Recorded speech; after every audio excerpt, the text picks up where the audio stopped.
Chaque année au Kenya, l'on estime à près d'1 million de tonnes le volume de café vert de type Arabica destiné à l'exportation.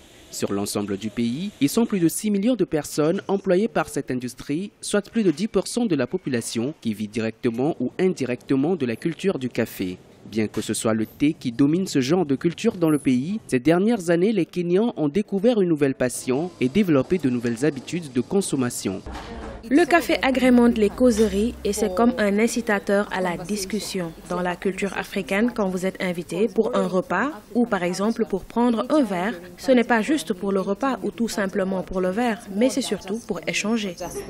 Malgré son million de tonnes de café exportées chaque année, le Kenya demeure un faible producteur dans cette partie du continent par rapport à l'Éthiopie ou l'Ouganda. Les producteurs font souvent face à certains défis, notamment d'ordre financier et météorologique, qui entravent le rendement de leurs activités. Toutefois, les acteurs du secteur demeurent optimistes. Certains observateurs estiment que l'attrait pour la culture du café est un signe du potentiel que cela représente pour les marchés, mais tout dépendra de la stratégie de promotion à mettre en œuvre. Si vous prenez, par exemple, une bouteille de vin, parfois les vignobles ne sont même pas anciens, mais leur histoire est retracée. C'est justement de cette façon que j'aimerais que notre café soit présenté. Aux États-Unis, vous trouverez des magasins qui vendent du café kényan et qui décrivent si bien le produit. Ils vous diront que ce café vient de Karatina. Il a été cultivé par cette dame pendant 12 ans. Ici, nous n'avons pas cette histoire.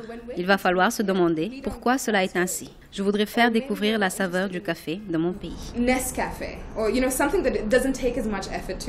De l'avis des professionnels de l'industrie, le plus grand marché de consommation du café kényan se trouve encore à l'étranger. L'objectif est désormais de stimuler davantage la consommation locale. Il faudrait donc rassurer les amateurs de café en leur garantissant une meilleure qualité du produit et sa disponibilité sur l'ensemble du pays.